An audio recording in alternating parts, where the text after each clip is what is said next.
Olá! Hoje nós vamos conversar sobre a arquitetura interna que moldam a vida com propósito.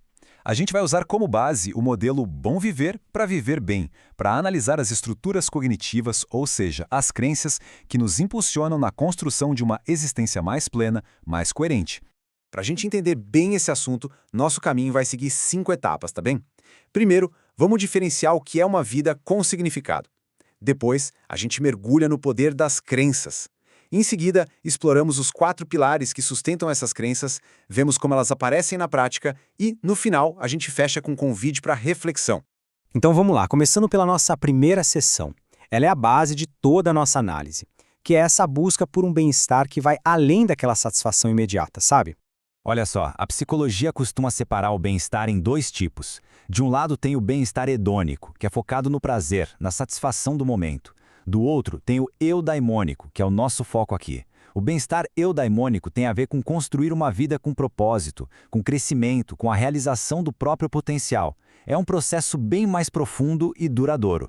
Tá, mas e aí, como é que se constrói essa vida eudaimônica? O modelo que a gente está vendo sugere que a resposta está no poder das nossas crenças. Elas funcionam como se fossem o elo, a ponte, entre a consciência que temos de nós e uma vida que é guiada por um propósito maior. E aqui entra um conceito central, o de crenças propulsoras. O ponto principal aqui é que elas não são só pensamentos soltos, sabe? São sistemas inteiros, organizados, que formam a base de como uma pessoa interpreta o mundo e, a partir daí, age nesse mundo. Uma boa maneira de pensar nisso é usar a metáfora das lentes. As nossas crenças funcionam como um filtro, as lentes de um óculos mesmo, que acabam colorindo a nossa percepção da realidade. As crenças que são propulsoras, elas permitem ver possibilidades, ver caminhos para crescer. Já as crenças limitantes, elas podem acabar restringindo o nosso campo de visão e, claro, de ação. Ok? Vamos avançar um pouco e entender como essa estrutura toda se constrói. A base dessas crenças propulsoras, ela é sustentada por 4 dimensões que dependem uma da outra. O modelo chama isso de os 4 pilares da confiança. E aqui estão eles: a confiança em si, a confiança nos outros, a confiança na vida e a confiança no valor de agir de forma ética. Juntos, esses 4 pilares formam a estrutura para uma vida com coerência. Vamos dar uma olhada em cada um deles. O primeiro pilar, então, é a confiança pessoal. Basicamente, é a convicção nas próprias capacidades, no potencial para aprender e na habilidade de agir de um jeito que esteja alinhado com os próprios valores. E o que isso quer dizer na prática? Significa acreditar que a gente consegue enfrentar desafios, aprender com os erros e, o que é fundamental, agir de maneira íntegra.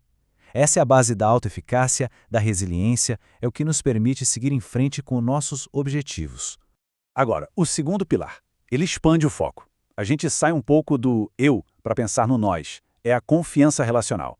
Ela se baseia na crença que temos sobre o potencial e a confiabilidade das outras pessoas. Acreditar que os outros também são capazes de aprender, de agir de forma construtiva, isso nos permite criar laços autênticos, que são baseados em empatia, em respeito.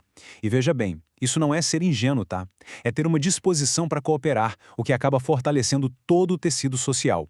O terceiro pilar é a confiança existencial. E aqui a nossa perspectiva se amplia ainda mais. Tem a ver com a nossa relação com a vida em si, com aquela busca por um sentido maior nas coisas que acontecem.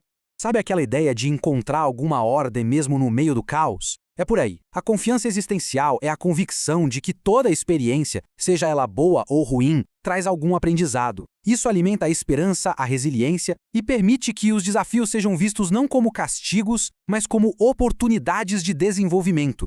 E para fechar essa base, o quarto e último pilar é a confiança moral. Ele se refere à convicção no valor de agir de forma ética e virtuosa, entendendo isso como um caminho para a realização pessoal e também coletiva. Esse pilar funciona como se fosse uma bússola interna, sabe? É a crença de que agir com justiça, com compaixão, com uma integridade, não só contribui para o bem de todo mundo, mas também é a fonte de uma paz interior, de um propósito que dura. Ele conecta diretamente nossos valores às nossas ações. Ok, a gente viu toda a base teórica, né? Mas como é que esses pilares se traduzem na vida prática? É o que a gente vai ver agora, como essas crenças se manifestam nas várias dimensões da experiência humana. Dá uma olhada aqui. Fica bem claro que as crenças propulsoras não são coisas abstratas, distantes. Elas se tornam concretas. No eixo físico, por exemplo, elas sustentam o autocuidado. No psicológico, fortalecem a resiliência. No interpessoal, orientam a gente na criação de laços mais saudáveis. E no ambiental, inspiram um senso de responsabilidade coletiva. Bom, estamos chegando na nossa parte final. É aqui que a gente vai sintetizar as ideias que vimos até agora e abrir um espaço para uma reflexão mais pessoal.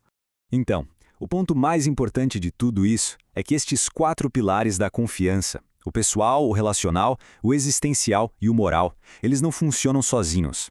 Eles formam um sistema integrado, uma verdadeira arquitetura interna que dá suporte para uma vida com coerência, com resiliência e, acima de tudo, com significado.